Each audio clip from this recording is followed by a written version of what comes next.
여러분, 성경을 좀 전체적으로 볼 필요가 있다고 제가 말씀을 드렸고요.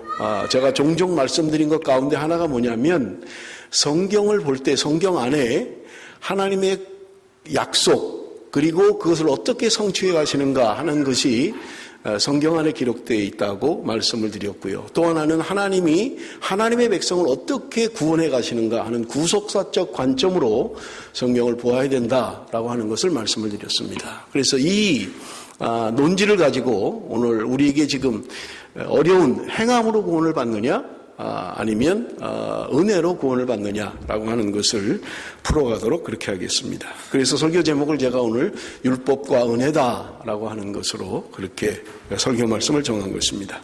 여러분, 지난 주일날 제가 말씀을 예로 들면서 안식일과 주일은 다른 것이다 그렇게 말씀을 드렸어요. 주일을 안식일처럼 우리가 그렇게 강요해도 안 되고 주일은 안식일과 다른 것이다 그렇게 말씀을 드렸습니다. 그래서 이 주일에 대한 것을 제가 지난주에 설교하고 나니까 좀 오해하시는 분들이 있었던 것 같아요. 그래서 좀 더 구체적으로 함께 살펴보도록 그렇게 하겠습니다. 여러분, 우리가 성경의 10계명 가운데 네 번째 계명인 안식일을 기억하여 거룩히 지키라라고 하는 말씀이 여러분 두 군데에 기록되어져 있는 것을 우리가 볼 수 있습니다. 하나는 출애굽기 20장에 기록되어져 있는 계명에 대한 것입니다. 그리고 신명기 5장에 기록되어 있는 계명에 대한 말씀이 조금 차이가 있습니다. 안식일을 지키라고 하는 것은 차이가 없어요. 그러나 그 배경은 조금 차이가 있다는 것을 말씀을 드립니다. 우리 성경을 한번 보겠습니다. 출애굽기 20장 11절 말씀입니다. 이 하우링이 조금 나는 것 같은데 출애굽기 20장 11절 우리 함께 다 같이 읽겠습니다. 이는 엿새 동안에 나 여호와가 하늘과 땅과 바다와 그 가운데 모든 것을 만들고 일곱째 날에 쉬었습니다. 그러므로 나 여호와가 안식일을 복되게 하여 그날을 거룩하게 하였느니라. 신명기 5장 15절입니다. 다 같이 읽습니다. 시작. 너는 기억하라. 내가 애굽 땅에서 종이 되었더니 내 하나님 여호와가 강한 손과 편팔로 거기서 너를 인도하여 내었나니 그러므로 내 하나님 여호와가 내게 명령하여 안식일을 지키라 하느니라. 여러분, 여기 보세요. 출애굽기 20장 11절 말씀은 이스라엘 백성들이 홍해를 건너서 시내산에서 하나님으로부터 받은 계명의 말씀입니다. 그런데 네 번째 안식일을 지키라는 말씀 앞에 뭐라고 설명이 되어 있냐면 이는 엿새 동안에 나 여호와가 하늘과 땅과 바다와 그 가운데 모든 것을 만들고 일곱째 날에 쉬었다 이렇게 말씀하고 있는 거예요. 그래서 지난주에 제가 말씀을 드리면서 안식일이라고 하는 것은 목적이 쉼이다 라고 하는 것을 말씀을 드렸던 거예요. 그래서 출애굽기 20장에도 이야기하기를 안식일의 의미가 쉼에 있다는 것을 이야기하고 있는 것을 우리가 볼 수 있습니다. 그런데 여러분, 신명기 5장에 보면 조금 다른 말을 하고 있어요. 신명기 5장이 똑같은 10계명이고 네 번째 계명에 대하여 말씀하기를 너는 기억하라. 내가 애굽 땅에서 종이 되었더니 내 하나님 여호와가 강한 손과 편팔로 거기서 너를 인도하여 내었나니 그렇게 설명하고 있는 거예요. 좀 다르죠? 출애굽기 20장에는 안식에 대한 이야기를 주로 한 거예요. 쉼에 대한 이야기를 했어요. 그런데 신명기 5장에서는 하나님께서 이 이스라엘 백성들을 애굽 땅에서 불러낸 구원의 구속사에 관한 관점으로 지금 안식일을 이야기하고 있다는 거예요. 그래서 안식일을 지킴에 있어서 우리는 쉼에 대한 목적이 있지만 점진적으로 안식일에 대한 것이 개념이 바뀌고 있는 것을 우리는 볼 수 있는 것입니다. 그것은 뭐냐면 구속사적 관점에서 안식일을 보는 거예요. 하나님이 하나님의 백성들을 어떻게 구원해 내셨는가? 애굽에서 종살이하고 있던 그들을 하나님의 강한 손과 편팔로 그들을 인도해냈다는 거예요. 그것을 지금 안식일에 대한 것을 이야기하면서 설명하고 있는 것입니다. 그래서 여러분, 하나님의 말씀 안식일을 지키는 것은 똑같아요. 그런데 안식일을 지키는 배경은 달라지고 있다는 거예요. 그래서 단순히 쉼에 대한 개념에서 지금 안식에 대한 구속사적 관점에서 발전하고 있는 것을 우리는 볼 수 있는 것입니다. 여러분, 시내에 사는 이스라엘 백성들이 안식일을 지키라는 명령을 받은 이유는 하나님이 6일 동안 천지를 창조하셨던 것입니다. 그리고 일곱째 날에 안식하셨다 그렇게 말씀하고 있는 거예요. 그런데 그들이 지금 이스라엘 백성들이 출애굽을 해서 홍해를 건너서 하나님의 약속의 땅에 들어가기 전에 하나님이 말씀하시는 것은 구속에 관한 것이라는 거예요. 그래서 안식일을 지킴에 있어서 조금 다른 개념으로 말씀하고 있는 것을 우리는 볼 수 있는 것입니다. 여러분 요한복음 5장에 보면 예수님께서 베데스다 연못가에 38년 된 병자를 고치시는 장면이 기록되어져 있습니다. 누군가 제일 먼저 들어가면 병이 낫는다는 소문을 듣고 이 사람이 베데스다 연못가에 있는 거예요. 그런데 아무도 자기를 데려가 주지 않는 거예요. 그래서 38년 동안 자신의 병을 치유하지 못하고 있었던 거예요. 그러니 여러분 한번 생각을 해보세요. 38년 동안 자신의 병을 가지고 그렇게 고통스럽게 살아가고 있는 거예요. 그런데 예수님께서 그를 고쳐주셨던 것입니다. 그런데 고치신 날이 안식일이었던 거예요. 그래서 유대인들은 예수님에게 항변했던 것입니다. 왜 안식일날 일을 하느냐? 안식일날 하지 말아야 될 일을 왜 하느냐라고 하는 것을 책망하셨던 것입니다.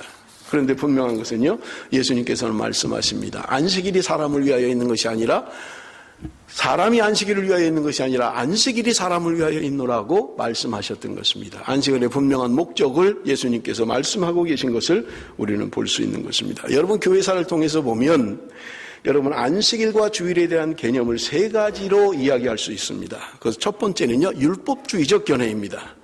이것은 엄격하게 구약에 기록되어져 있는 안식일의 규정대로 오늘 주일날 그렇게 해야 된다는 거예요.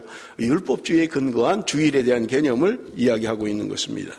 또 하나는요, 자유주의적인 입장에서 안식일과 주일은 다른 것이다. 완전히 별개의 것이다. 전혀 관계가 없다. 그러므로 주일은 안식일과 관계없다. 평일과 관계없는 것이다. 똑같은 날이다. 그렇게 이야기하고 있는 것을 우리는 볼 수 있는 것입니다. 세 번째가 뭐냐면 우리가 태하는 복음주의적인 태도인 것입니다. 여러분 유대인들은 토요일날 안식을 지키는 거예요. 그런데 그리스도인들은 주일날 예배를 드립니다. 지난주에도 설명을 했습니다마는 안식일에서 주일로 바뀐 과정을 설명을 드렸어요. 예수님 당시에는 안식일도 지켰고 주일도 지켰던 거예요. 안식 후 첫날이라는 것이 주일을 이야기한다고 말씀을 드렸고 요한계시록에서 이야기하는 주의 날이라고 하는 것이 바로 우리가 지금 지키는 주일이다. 그렇게 말씀을 드렸던 것입니다.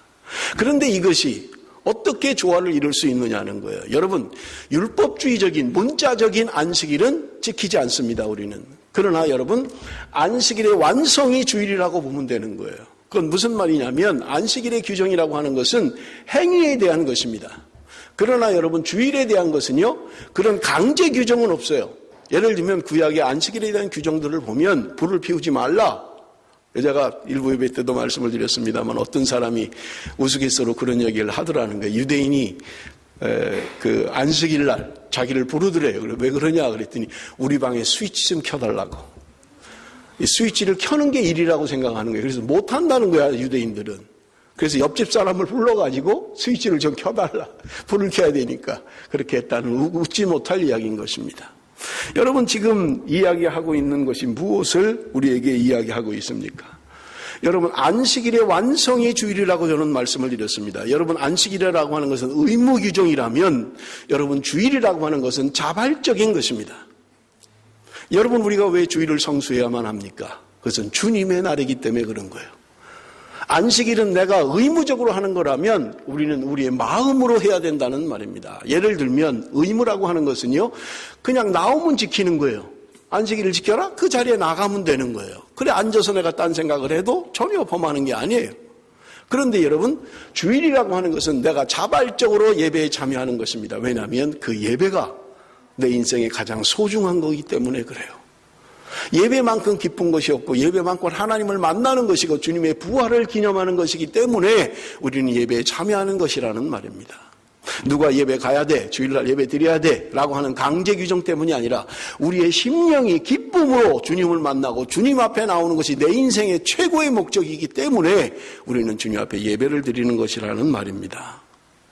여러분 그렇기 때문에 우리가 안식일처럼 주일을 지켜야 된다라고 하는 것은 잘못된 것이라는 말입니다. 그러나 여러분 주일을 지키는 것은 안식일보다 더 강화된 더 발전된 개념이라고 한다면 우리의 마음이 하나님 앞에 예배해야 된다는 거예요. 신령과 진정으로 하나님 앞에 예배하기를 원하는 것이 하나님이 오늘 우리에게 원하시는 것이라는 말입니다. 그렇기 때문에 여러분 이것은 강제 규정 때문에 누가 해라서가 아니라 그것이 내 삶의 가장 기쁨이 되기 때문에 내가 그래서 예배에 나가서 말씀을 듣고 찬양하고 기도하고 그 예배를 통해서 최고의 영광을 누릴 수 있기 때문에 우리는 예배 드리는 것이다. 여러분 그렇게 이해하시면 되겠다는 말입니다. 여러분, 지난주에 종교개혁이 일어날 당시의 배경을 조금 말씀을 드렸던 것입니다. 그 당시에 캐톨릭이라고 하는 것은 행위로 말미암아 구원을 얻는다, 그런 율법주의 사상의 근거에서 신앙생활을 했습니다. 그런데 루터는 이것에 반해서 여러분, 종교개혁을 일으키면서 우리는 그런 행위로 구원을 얻는 게 아니라 믿음으로 말미암아 구원을 얻는다라고 하는 것을 주장을 했던 것입니다. 여러분, 칼빈은 제가 지난주에도 조금 말씀을 드렸습니다만은, 그러나 칼빈은 조금 다른 생각을 가지고 있었어요. 율법이 그런 정죄의 기능을 가지고 있긴 하지만, 그러나 율법을 지키는 것이 우리 신앙생활에 좋은 것이라고 칼빈은 이야기했던 것입니다. 그래서 칼빈과 루터가 동일한 사건을 가지고 생각하는 게 달랐다는 거예요. 구원에 관한 루터는 은혜로 말미암아 구원받는다 라는 것을 강조한 반면에, 칼빈은 우리가 은혜로 구원받는 건 맞지만 그러나 행함이 있어야 된다라고 하는 것을 강조하게 되었다는 말입니다. 여러분, 우리가 신앙생활하면서 어떻습니까? 우리 장로교 정통교리라고 하는 것은요, 하나님의 은혜로 말미암아 구원 얻는다는 거예요. 그리고 그 다음에 내가 구원받은 이후의 삶은 어떻습니까? 이것을 우리는 성화라고 이야기하고요, 상급이라고 이야기합니다. 그래서 여러분, 장로교 정통 교리에서는 내가 예수 믿는 것, 믿음으로 말미암아 구원 얻는 것에 관해서 여러분, 행위는 아무런 조건이 되지 않는다는 거예요. 그런데 여러분, 우리가 지난주에도 좀 살펴보았습니다마는 성경은 우리에게 이야기하기를 율법으로 말미암아 구원 얻는다라고 이야기하는 거예요. 율법대로 살면 너희가 살 것이다 라고 이야기하는 성경이 우리에게 많은 것을 우리가 볼 수 있는 것입니다. 자, 그러면 우리에게 문제가 되는 게 뭐냐면, 지난주까지 고민이 됐던 게 뭐냐면, 이신칭의로 구원을 받습니다. 내가 믿음으로 말미암아 구원을 얻는 거예요. 그런데 그렇게만 하면 무조건적으로 내가 구원이 확보되느냐라고 하는 것입니다. 내가 예수를 믿고 구원함을 받은 다음에 어떻게 살아도 관계없이 나는 구원함을 받느냐 하는 것이 우리에게 문제라는 거예요. 그래서 지난주에 살펴본 히브리서의 말씀은 그렇지 않다라고 말씀하고 있는 것입니다. 여러분, 이 딜레마를 우리가 함께 살펴보기를 원합니다. 무엇이 도대체 문제인지, 그리고 왜 이렇게 생각들을 하는지, 그리고 뭐가 맞는 건지를 함께 살펴보기를 원합니다. 그래서 저는 처음에 말씀드린 것처럼 하나님의 언약의 개념으로, 구속사의 개념으로 이 문제를 풀기를 원하는 것입니다. 여러분, 언약이라고 하는 것은요, 우리가 기본적으로 언약을 맺을 때, 약속을 맺을 때 상대가 있어야만 합니다. 그리고 약속을 주지요. 그리고 그것이 실행되면 그 약속이 성취되는 것입니다. 그런데 하나님이 우리와 맺은 언약은 조금 달라요. 너가 이렇게 하면 이것을 줄 것이다, 이것을 행할 것이다 라고 한다면 여러분, 그것은 율법주의인 것입니다. 너가 말씀을 지키고 말씀대로 하면 내가 너에게 구원을 줄 거야, 영생을 줄 거야 라고 하는 것은 율법주의인 것입니다. 그런데 하나님이 우리와 맺는 언약이라고 하는 것은 조금 다르다는 거예요. 그것은 뭐냐면 하나님이 우리에게 먼저 주신다는 거예요. 약속만 주시는 것이 아니라 실체를 주시고, 그리고 그 실체를 이루어가기 위해서 우리에게 어떤 순종을 요구하고 있는 것을 우리는 볼 수 있는 것입니다.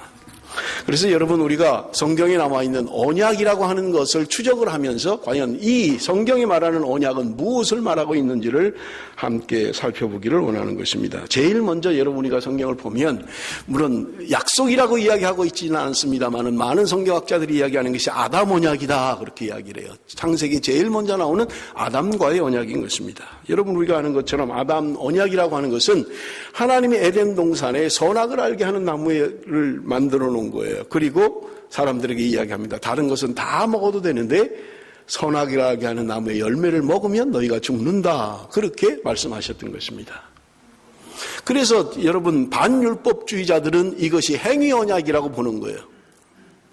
아담이 하나님의 말씀에 순종해서 그것을 따먹지 않으면 약속된 영생을 줄 것이다 라고 하는 것입니다. 그런데 이게 문제가 있다는 거예요. 여러분, 창세기 2장 16절 17절 말씀 우리 한번 같이 읽어봅니다. 창세기 2장 16절 17절 다 같이 읽습니다. 시작. 여호와 하나님이 그 사람에게 명하여 이르시되 동산 각종 나무의 열매는 내가 임의로 먹되 선악을 알게 하는 나무의 열매는 먹지 말라. 내가 먹는 날에는 반드시 죽으리라 하시니라. 자, 보세요. 하나님께서 그 열매를 따먹지 않으면 내가 너희들에게 영생을 줄 것이다, 그렇게 말씀하시지 않은 거예요. 너희가 먹으면 죽는다는 거예요. 그러면 여러분 보세요. 죽을 사람에게 먹으면 죽는다라는 말은 아무 의미가 없어요. 당연히 죽을 건데 뭘 따먹으면 또 죽는다라고 이야기하냐고요. 여러분, 하나님이 아담과 하와를 만드실 때 그들이 영원한 생명으로 만드셨던 것입니다. 죽지 않도록 만드신 거예요. 영원한 생명을 창조 때부터 하나님이 언약 아담을 만드실 때부터 하나님은 영원한 생명을 주셨던 거예요. 그리고 선악을 알게 하는 나무의 열매를 따먹으면 죽는다라고 말씀하셨던 것입니다. 그래서 여러분, 반율법, 율법 폐기론자들은 이야기하기를 이 아담 언약을 통해서 이것이 바로 행위 언약이다 라고 이야기하는 거예요. 그런데 이게 잘못됐다는 거예요. 하나님은 이미 처음부터 영생을 주셨다는 거예요. 만들 때부터 영생을 주셨고, 그리고 그 나무를 따먹으면 너희가 죽지만 그것을 딱 건드리지 않으면, 먹지 않으면 영원한 생명을 유지할 수 있다고 말씀하셨던 것입니다. 여러분, 두 번째 우리 아브라함 언약을 보겠습니다. 아브라함의 언약이요. 아브라함과 맺었던 언약인 것입니다. 창세기 15장 5절에서 7절입니다. 우리 한번 다 같이 읽습니다. 시작. 그를 이끌고 밖으로 나가 이르시되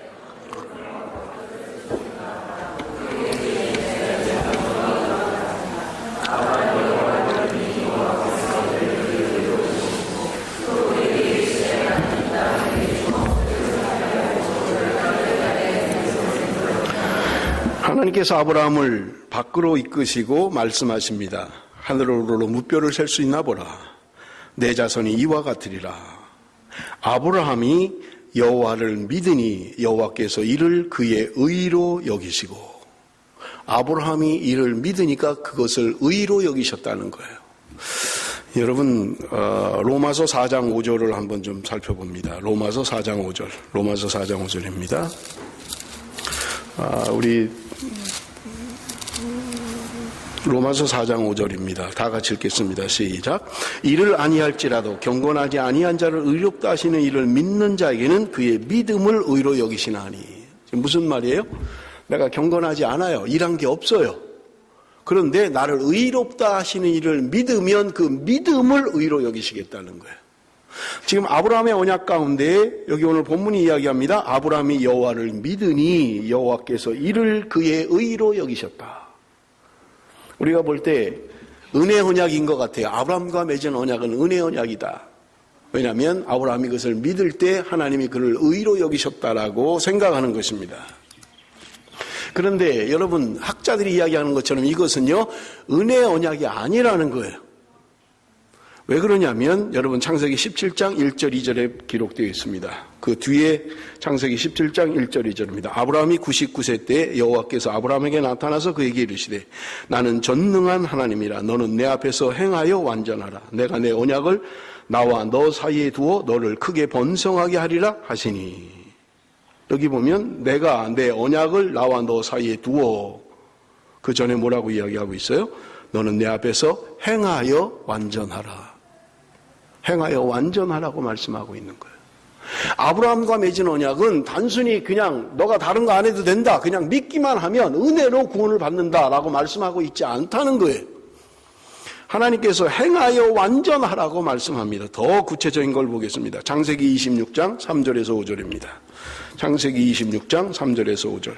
이 땅에 거류하면 내가 너와 함께 있어 내게 복을 주고 내가 이 모든 땅을 너와 내 자손에게 주리라. 내가 내 아버지 아브라함에게 맹세한 것을 이루어 내 자손을 하늘의 별과 같이 번성하게 하며 이 모든 땅을 내 자손에게 주리니 내 자손으로 말미암아 천하 만민이 복을 받으리라. 이는 아브라함이 내 말을 순종하고 내 명령과 내 계명과 내 율례와 내 법도를 지켰음이라 하시니라. 지금 이삭에게 이야기하고 있는 거예요. 아브라함의 아들 이삭에게 이야기하고 있는 것입니다. 그런데 아브라함이 단지 믿음으로 구원을 얻은 것이 아니라 아브라함도, 네 아버지 아브라함도 내 말을 순종하고 내 명령과 내 계명과 율례와 법도를 지켰다, 그렇게 이야기하고 있는 거예요. 이해가 되시나요? 아브라함이 그냥 믿음으로 말미암아 구원 얻은 것이 아니라 그도 율례와 규례와 법도를 따라서 하나님의 계명을 지켰기 때문에 구원을 받았다고 말씀하고 있는 것입니다. 그러므로 여러분, 아브라함과 맺은 언약은 단순히 행하면 구원을 얻는다라고 하는 것만 이야기하는 게 아니고요, 반율법주의자들이 이야기하는 것처럼 은혜로 구원을 받았다, 그것도 말하고 있는 것이 아니라는 말입니다. 왜 그렇습니까? 하나님이 이미 아브라함을 갈대아 우르에 살고 있던 그를 불러내셨던 것입니다. 세상 가운데 죄악 가운데 살고 있는 아브라함을 불러내셔서 하나님이 이미 그에게 구원을 주셨다는 거예요. 그리고 그에게 요구했던 것은 구원 얻은 자로서의 순종의 삶을 요구했다는 것입니다. 그것이 성취될 때 하나님의 더 큰 약속이 주어지는 것을 우리는 볼 수 있는 것입니다. 그런데 여러분, 많은 학자들이 동일하게 생각하는 게 뭐냐면 모세와 맺은 언약이에요. 모세 언약이 문제입니다. 모세 언약은 분명하게 행위로 말미암아 구원을 얻는 율법적인 것이라고 생각하는 것입니다. 그런데 여러분, 모세와 맺은 언약, 그것도 여러분 하나님이 우리에게 결단코 그저 행위만 있으면 구원을 받는다라는 그런 조건적인 것만은 아니라는 말입니다. 왜 그렇습니까? 여러분 출애굽기 20장 2절에 보면 이렇게 말씀합니다. 나는 너를 애굽 땅 종되었던 집에서 인도하여 낸 내 하나님 여호와니라. 여러분 하나님이 자신을 소개하면서 많이 이야기하는 게 있는데 그것은 바로 이 말씀이에요. 내가 너희를 애굽 땅에서 너희들을 종되었던 너희들을 불러냈다. 내가 너희들을 인도했다. 그 하나님이 바로 나다. 하나님이 그렇게 말씀하시는 거예요. 여러분 이스라엘 백성들이 시내산에서 출애굽을 하고 그리고 시내산에서 십계명을 받습니다. 그런데 성경은 먼저 이야기하기를 그냥 너희들이 준 이 계명을 지키면 구원을 받을 것이다. 너희들이 이 계명을 잘 순종하고 따르면 안식에 들어갈 것이다 라고 말씀하고 있지 않다는 거예요. 왜냐하면 성경이 이야기하기를 이스라엘 백성들에게도 이미 구원이 주어졌다는 거예요. 애굽에 살고 있는 이스라엘 백성들을 하나님이 홍해를 건너서 그들을 구원해냈다는 거예요. 여러분 고린도전서 10장에 보면 바울은 홍해를 건넌 사건을 영적으로 해석을 하면서 세례받은 것이다. 너희들이 바다 가운데 지나면서 세례를 받았다고 이야기하고 있는 거예요. 이스라엘 백성들이 이미 애굽에서 떠나서 홍해를 건널 때 그들은 구원을 받았다는 거예요. 그리고 구원받은 백성들에게 하나님이 요구하고 순종하기를 원하는 것이 계명이라는 것입니다. 너희가 계명을 지키면 구원을 받는다라고 하는 것이 아니라 하나님이 이미 구원을 주셨고 구원받은 백성들에게 요구하는 순종이었다는 거예요. 그럴 때 그 순종대로 따르면 하나님이 약속하신 가나안 땅에 들어가게 하시겠다는 거예요. 그런데 이스라엘 백성들은 광야에서 불순종했던 것입니다. 그것을 여러분 지난주에도 이야기한 거죠. 히브리서 3장에 이야기하는 게 뭐냐면 그들이 이미 구원을 받았지만 하나님 말씀에 불순종함으로 말미암아 안식에 들어가지 못했다. 새 언약을 받은 지금 신약의 성도들에게 이야기하고 있는 거예요. 그러면서 너희들도 떨어지지 않도록 조심해라 라고 하고 이야기하는 것이 하나님의 말씀이라는 말입니다. 그래서 여러분 언약에 대한 관점으로 볼 때 하나님이 우리에게 주는 분명한 틀이 있습니다. 그건 뭐냐면 하나님이 우리에게 먼저 주신다는 거예요. 그리고 하나님이 주신 것을 지켜가는 하나님의 백성으로서의 삶을 우리에게 요청하고 계시다는 거예요. 그래서 그 삶을 요청한 대로 살아내면 하나님이 우리에게 분명한 확실한 영원한 안식에 들어갈 수 있게 하신다는 거예요. 여러분 이것이 우리에게 보여주는 모세 언약에서 보여주고 있는 것입니다. 우리가 학자들이 이야기하는 것처럼 모세 언약은 행위로 말미암아 구원 얻는 것이다. 그렇지 않다는 거예요. 하나님이 이미 주셨고 구원 얻은 백성들에게 요구하는 삶을 요청했다는 거예요. 그런데 이스라엘 백성들은 그 삶을 살지 못하고 불순종하고 광야에서 하나님을 배반했던 거예요. 그래서 하나님께서 약속하신 안식에 들어가지 못했다. 가나안 땅에 들어가지 못했다. 그렇게 말씀하고 있는 것입니다. 자, 언약에 대한 마지막 언약을 우리가 한번 좀 살펴보겠습니다. 뭐 다른 언약도 많이 있습니다만은 새 언약에 대한 것입니다. 에스겔서 36장 26절 27절. 에스겔서 36장 27절 27절. 한번 다 같이 읽습니다. 시작.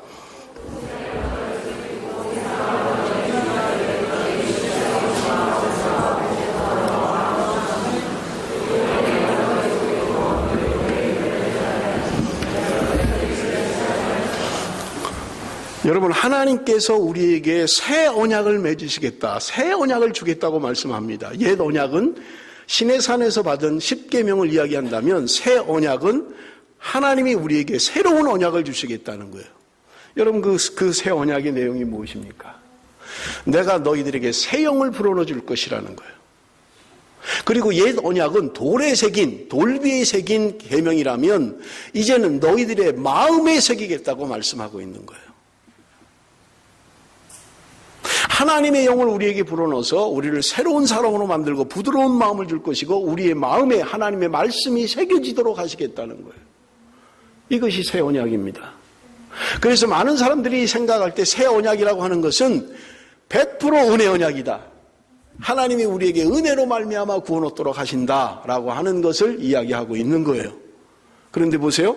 여러분, 이제까지 세계 언약은 구약시대에 이루어졌던 언약입니다. 그런데 새 언약은요, 여러분 실제로 예수님 이후에 이루어지는 언약들이에요.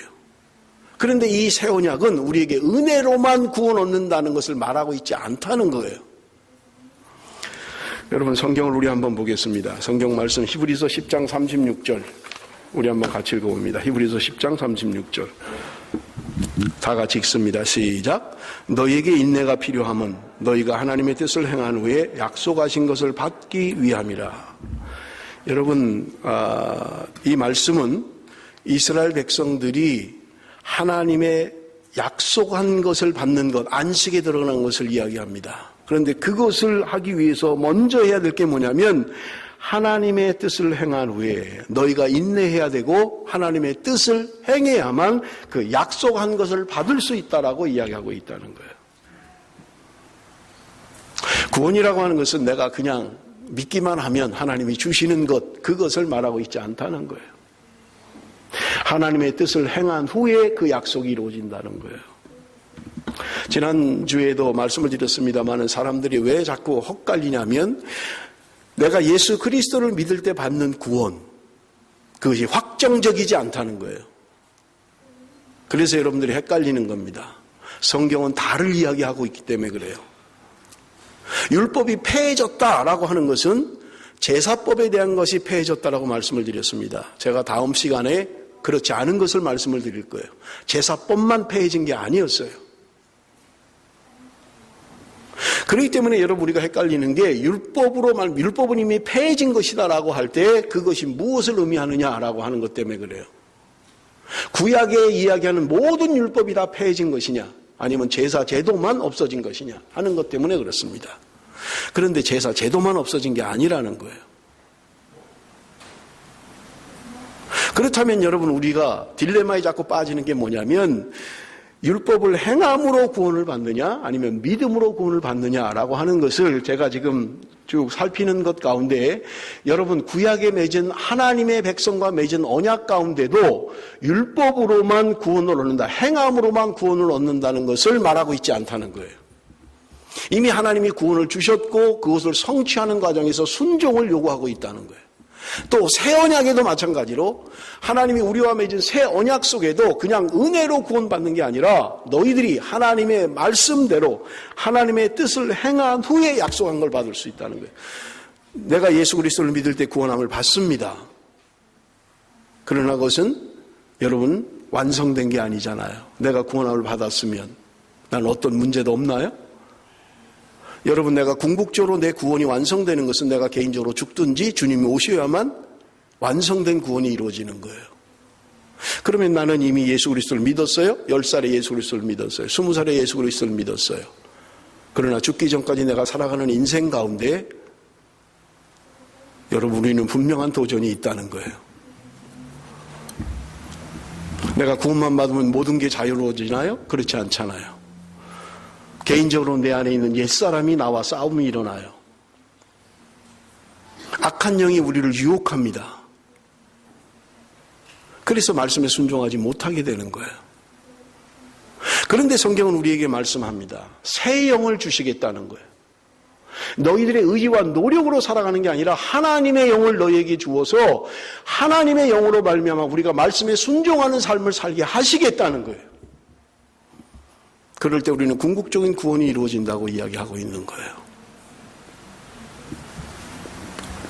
여러분 재미있는 것은 히브리서 10장 36절에 제가 말씀을 드렸어요. 하나님의 뜻을 행한 후에 약속하신 것을 받기 위함이라. 그 다음에 11장에 나오는 것들이 뭐냐면 여러분 믿음장이라고 이야기하는 거예요.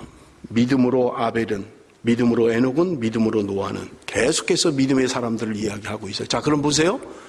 이 사람들은 구약의 사람들이에요. 그런데 그들을 이야기하는데 믿음으로 했다 이렇게 이야기하고 있어요. 자, 그럼 보세요. 그들이 과연 믿음으로만 한 것을 설명하고 있느냐 하는 거예요. 첫째는 그들이 구약시대 율법시대는 사람들인데 그들이 어떻게 믿음으로 구원을 얻느냐 하는 것입니다. 성경이 이야기하면서 그들에게 이야기하기를 믿음으로 아벨은, 믿음으로 노아는, 믿음으로 에녹은 이렇게 이야기하고 있다는 거예요. 믿음으로 구원을 받았다고 이야기해요.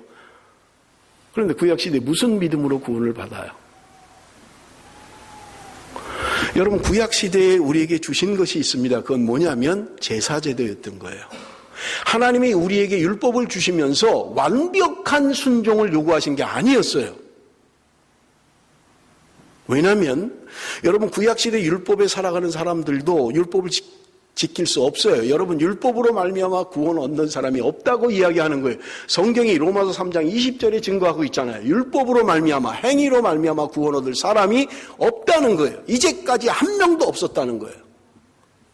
그런데 성경은 믿음으로 에녹이, 믿음으로 노아가 구원받았다고 이야기하고 있잖아요. 그 외에 신약의 사람들도 수없이 이야기하고 있잖아요. 율법이 없던 시대의 사람들도 하나님을 기쁘시게 했다라고 이야기하고 있잖아요. 율법 이전의 사람들, 모세 이전의 사람들. 그러면 그들은 도대체 무슨 믿음을 가지고 있었다는 거예요? 어떻게 구원을 받았다는 거예요? 여러분, 그것이 바로 제사제도인 것입니다. 히브리서가 이야기하는 제사제도의 의미가 뭐냐면, 여러분, 예수 그리스도의 피, 예수 그리스도의 죽음이 구약의 제사제도가 예표한 것이라는 거예요. 그래서 그 실제인 예수 그리스도가 왔다는 거예요. 구약시대 때는 그림자로만 존재했다는 거예요. 제사제도를 통해서 양의 피를 흘리고 염소의 피를 흘림으로 말미암아 그 피를 발라서 내 죄를 용서받았던 거예요. 그런데 그 피는 바로 예수 그리스도의 보혈, 예수 그리스도의 실체를 예표하고 있다는 거예요. 그래서 그림자라고 히브리서에서 이야기하고 있는 거예요. 그런데 보세요. 하나님이 그들에게 율법을 완벽하게 지키라고 이야기했다면, 그래서 그것으로 말미암아 구원을 얻었다면, 여러분, 그것은 기독교가 아닙니다. 왜냐하면 하나님의 은혜가 없어요. 거기는 내 공로예요. 내가 노력해서 율법을 행함으로 말미암아 구원을 얻기 때문에 그래요. 그것은 기독교가 아닙니다. 그런데 지금 구약의 사람들을 이야기하면서 믿음으로 그들이 구원을 받았다, 믿음으로 행했다, 믿음으로 행했다라고 이야기하는 거예요. 그것은 이렇습니다. 하나님이 우리에게 율법을 요구하면서 완벽한 율법을 요구한 게 아니라는 거예요. 우리는 그럴 능력이 없어요. 그것이 성경이 증명하고 있는 것입니다. 우리는 율법을 완벽하게 지킬 만한 능력이 없는 것이 인간의 실존이고 인간의 모습에 성경이 말하고 있는 거예요. 그렇다면 그들이 어떻게 구원을 받았고 어떻게 구원을 받게 됐냐는 거예요. 그것은 바로 완벽한 순종이 아니라 신실한 순종을 이야기하는 거예요. 내가 할 수 없을 때 내 죄를 내 힘으로 극복하는 게 아니라 내가 송아지를 또는 양이나 염소의 피로 의지해서 내가 구원함을 받았다는 거예요. 내 죄 용서함을 받았다는 것입니다. 그것은 바로 예수 그리스도의 피를 예표하는 것이고 그 짐승의 제사 제도를 통해서 앞으로 실제로 오실 예수 그리스도를 믿는 거라는 거예요. 그 피가 예수 그리스도의 피를 예표하고 있는 거고 그것을 믿을 때 구원함을 받는다는 거예요. 그러므로 구약의 성도들도 율법을 완벽하게 지킴으로 말미암아 구원받은 게 아니라는 거예요. 성경에 말하는 수많은 사람들이 믿음으로 에녹은 노아는 아브라함은 이야기하고 있는 것은 그들이 어떤 행위로 말미암아 구원 얻은 게 아니라 그들이 못할 때마다 죄를 지을 때마다 힘들고 어려울 때마다 제사제도를 통해서 자기의 죄를 용서받았다는 말입니다. 양의 피가 염소의 피가 내 죄를 용서해 줄 거라는 그 믿음, 그것은 바로 예수 그리스도를 예표하고 있기 때문에 그렇다는 말입니다. 지금 여러분들에게 제가 이야기하는 것은요, 구약에 있는 율법의 행위 가운데도 행위로만 아니라는 거예요. 이미 하나님이 구원을 주셨고 그것을 하나님의 백성들에게 요구하는 순종이었다는 거예요. 그럴 때 그 순종을 이루면 하나님이 영원한 안식, 확정된 안식을 하나님이 허락해 주시고 더 큰 축복 가운데 역사하셨다는 거예요. 신약에 있는 신약의 성도들에게도 동일하게 똑같은 말씀입니다. 새 언약도 마찬가지예요. 단지 은혜로만 구원받는 게 아니라 오늘 우리가 읽은 히브리서 10장의 말씀처럼 하나님의 뜻을 행한 후에 그 약속한 것, 최종적인 구원이 이루어질 수 있다고 이야기합니다. 그렇다면 여러분 무엇입니까? 율법으로 말미암아 구원 얻는 것도 아니고요, 은혜로만 구원 얻는 것도 아니라는 것을 성경은 이야기하고 있다는 거예요. 그래서 우리는 성경을 전체로 보지 못하면 어느 하나만 붙잡으면 잘못된 교리에 빠질 수 있다는 것입니다. 성경은 우리에게 그렇게 말하고 있지 않아요. 율법으로만 구원받는다, 은혜로만 구원받는다, 그 어느 것도 말하고 있지 않다는 거예요. 행함으로 구원 얻는 것도 하나님이 미리 주신 구원으로 말미암아 순종하는 삶을 요구하시는 거고, 하나님이 은혜로 말미암아 구원 얻는 것도 그것으로 구원이 확정됐다고 이야기하는 게 아니라 구원받은 하나님의 백성들이 살아가는 삶을 요청하고 있는 것을 우리는 이야기하고 있는 것을 볼 수 있는 것입니다. 말씀의 결론을 맺겠습니다.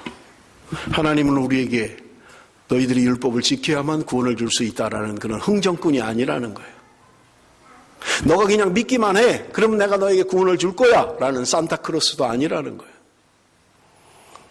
하나님은 오늘 우리에게 구약시대나 신약시대나 지금도 그리고 영원히 우리에게 성경에 말하는 동일한 말씀은 구원받은 하나님의 백성들이 하나님의 말씀에 순종하며 하나님의 뜻대로 행하고 살아야만 하나님께서 떨어지지 않고 가나안에 들어갈 수 있고 영원한 안식에 들어갈 수 있다고 우리에게 말씀하고 있는 것입니다. 이것이 언약의 관점인 거예요. 하나님이 우리에게 약속하시고 그거에 대한 순종을 원하시고 그럴 때 약속의 성취가 이루어지는 거예요. 그런데 하나님은 우리에게 약속할 때 미리 주시고 시작하신다는 거예요. 하나님이 우리에게 미리 구원을 주셨고 그리고 그것을 행하도록 원하셨던 거예요. 새 언약에도 마찬가지고요. 그러므로 여러분, 오늘 우리의 삶은 행함으로만 구원 얻는 것도 아니고요, 은혜로만 구원 얻는 것이 아니라 우리 구원 얻은 것을 확정하는 것은 여러분 우리의 삶이 있어야 된다는 말이에요. 그것이 성경이 말하는 새로운 피조물로의 삶이고 여러분 새 언약의 말씀인 것입니다. 내가 말씀을 행할 수가 없어요. 내가 율법을 행할 수가 없습니다. 그런데 성령이 임하면, 하나님의 영이 임하면 하나님의 영이 그것을 가능하게 하는 거예요. 성경을 아무리 봐도 이게 답이라는 결론이에요. 저는요. 여러분, 우리의 힘으로는 율법을 지킬 수가 없습니다. 내 의지와 노력으로 말씀을 행할 수가 없어요. 여러분, 성경을 읽으면 그냥 해석이 되나요? 아니에요. 성령이 우리 가운데 조명해 주시지 않으면 성경도 이해할 수가 없어요. 성경도 알 수 없어요. 오늘 우리가 신앙생활 하는데 절대적으로 필요한 것은 뭐냐? 하나님의 영이 임해야 돼요. 그럴 때 우리는 말씀을 해석할 수 있고 말씀을 지켜낼 수 있는 힘이 되고요. 다음 시간에 계속해서 말씀을 드리겠습니다마는 사랑은 율법의 완성이다, 신약에서 이야기합니다. 사랑이 완성이라는 거예요. 왜 그렇습니까? 하나님이 우리에게 주신 계명, 1계명에서 4계명까지는 하나님에 대한 것들이에요. 그런데 그 계명이 완성되는 것은 사랑으로, 하나님을 사랑할 때 완성된다는 거예요. 이웃에 대한 것들, 5계명에서 10계명까지는 이웃에 대한 계명이에요. 그런데 이웃에 대한 계명은 내 이웃을 내 몸처럼 사랑하라 라는 말에 완성이 된다는 거예요. 예수님께서 나는 율법을 폐하러 온 것이 아니라 완성하러 왔다라고 하는 말씀이 그 말씀인 것입니다. 율법은 없어진 것이 아니라 영원토록 있을 것이다. 성경은 우리에게 이야기합니다. 그러므로 여러분, 오늘 우리의 삶은 하나님의 은혜로 말미암아 구원함을 받은 우리들의 삶이라고 하는 것은요, 하나님의 말씀을 따라서 성령 안에서 우리가 새로운 삶, 그럴 때 가능해지는 것입니다. 날마다 주님과 동행하고요, 성령 안에서 사는 삶. 그래서 성경은 우리에게 이야기합니다. 성령을 따라 살아라, 성령의 인도함을 받으라고 말씀하고 있는 거예요. 내 힘으로 할 수 있는 것 같으면 뭐 할라 성령의 인도함을 받으라고 하겠어요. 내 힘으로 율법을 지킬 수 있을 것 같으면 뭐 때문에 성경이 우리에게 그렇게 말씀하겠느냐고요. 우리는 그런 능력이 없습니다. 말씀을 지킬 능력도 없고 행할 능력도 없어요. 그런데 우리 안에 계신 성령께서 그것을 하게 하실 거예요. 사랑하게 하실 거고요. 용서하게 하실 거고요. 내 힘으로 용서가 되든가요? 내 힘으로 자존심이 없어지든가요? 내 힘으로 오해가 풀리든가요? 그렇지 않아요. 내가 오직 성령의 사람이 될 때, 하나님의 영이 내 안에 역사할 때 우리는 사랑의 사람, 용서의 사람이 될 수 있는 것입니다. 기도하겠습니다.